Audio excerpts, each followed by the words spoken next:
Hey everybody, it's time to talk about the Boston Bruins because what they're doing right now is kind of ridiculous. They have massive injury problems right now with major players out, and they keep winning. It seems like nothing can stop this team. Um, there's just something, as someone who watches this team on a regular basis, almost every game, there is just something really special about the team this year that I haven't felt since Boston was one of the best teams in the league back, around 2011, 12, 13, when they were legitimate Stanley Cup contenders and did win the cup in 2011. There is just something about this team, and it's like no matter what happens, they find a way to pull out wins. And they've got a ton of guys out with injuries right now. Zdeno Chara is out, Charlie McAvoy's out, David Backes is out, Rick Nash is out, Jake DeBrusk is out, and they've won 2 games in a row, and they're still 6-2-2 in their last 10 games. Like, most of their major players, with the exception of Marchand and Pastrnak, are out or have been out recently, and they're still just winning no problem. Patrice Bergeron and Torrey Krug both came back last night against Minnesota. Krug only missed a couple of games, but Bergeron had been out for a month before that. His last game before last night was February 25th. So he missed a huge amount of time, and he, I think, is the Bruins' best player. So it's unbelievable to watch from a fan's perspective on how this team can just keep winning no matter what. And it's so different. They got off to a rocky start this year, and the thought going into the season was that they'd probably compete for maybe a wild card spot. They're a really young team. Their expectations weren't super high. There was a good chance they could have missed the playoffs. Then they get off to this kind of 500 rocky start, and it's like, well, this is about what we expected. Maybe if they're lucky, they'll pull out a wild card spot. And then after Thanksgiving, it was just boom, win, and they've just been nothing but wins for the rest of the season. They hardly ever lose in regulation, and they just find ways to win, and it comes from a total team effort and just everybody playing the best hockey that they possibly can. And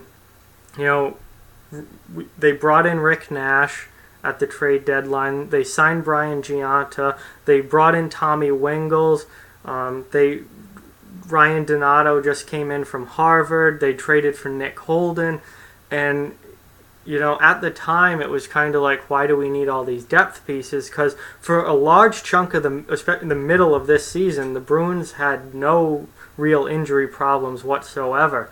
They had a little bit of issue with Marchand and Bergeron being injured at the beginning of the year, but then once that's settled out, it was pretty smooth sailing for a large chunk of this season. And then just over the last few weeks now, injuries have started to pile up, and it makes those depth moves look absolutely huge. And they have been. Having Giunta to come in, a veteran player who knows what he's doing, a very smart player. He's not the most skilled guy anymore. He's not going to rack up a ton of points, but he's a good guy to throw in your bottom six with a good leadership and someone who can fill a role when needed. He's come in and played very well. Tommy Wingels has been really good. And when they made that trade with Chicago, I was like, what's the point of that? This guy might even get waived.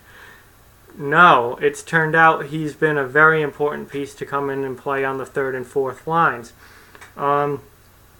Nick Holden has been absolutely huge. And I know a lot of the reviews were mixed when Boston made that trade among Bruins fans that I saw on social media and stuff.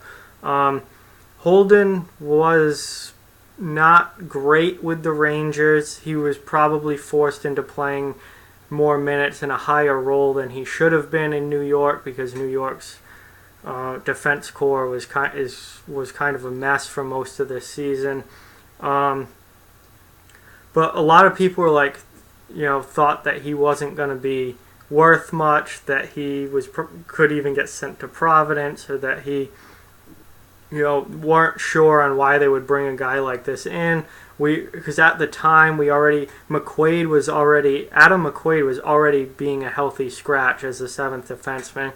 We had the Bruins had Paul Postma as an eighth defenseman, and then he got waived and sent to Providence, and then it was like, why do we need really a ninth defenseman to come in here? Well, you needed it because they had three regular defensemen. When they had Chara, McAvoy, and Krug all out at the same time, they had three defensemen out, and Holden has become an everyday player for this team, and he is been absolutely fantastic on the back end, playing usually with Kevin Miller.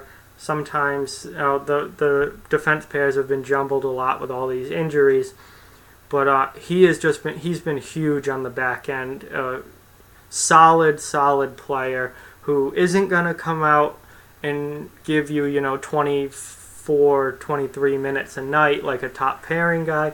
But if you have Holden in your bottom pair, then he's been really, really good for the Bruins.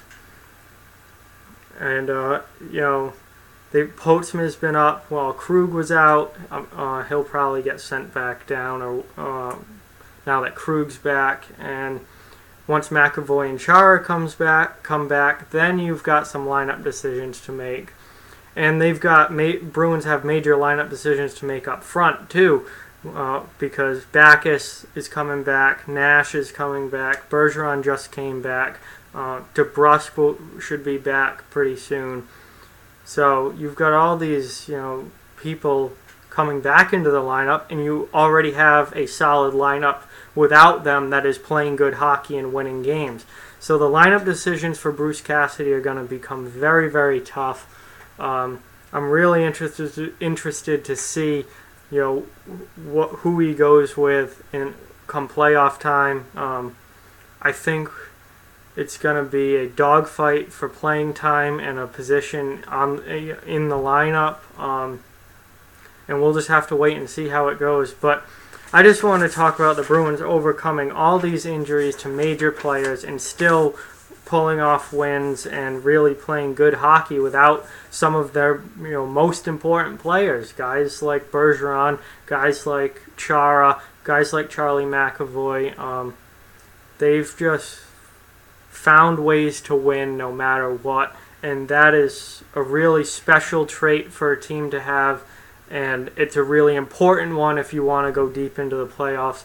And the more I watch this Bruins team, the more dangerous I think they're going to be once they get healthy, and the more of a cup threat I think they are. This could be a really deep playoff run for the Bruins, and you can't count them out from winning the cup because they just find ways to win. I know they'd have to go through some really tough teams. Just in the East, they'd have to go through Pittsburgh and Tampa Bay, probably. They might have to go through Washington, who would not be a good matchup for the Bruins. But they just find ways to win, and that's something that I don't think we've seen a lot in Boston since they were competing for cups back, 4, 5, 6 years ago. So that's all I want to say about the Bruins. Thank you for watching. Like, comment, share, subscribe, follow Off the Wall Hockey on social media. The links are in the description. Spread the word about this channel. We want it to grow and keep getting bigger and bigger. Thank you again for watching, and I'll talk to you guys soon.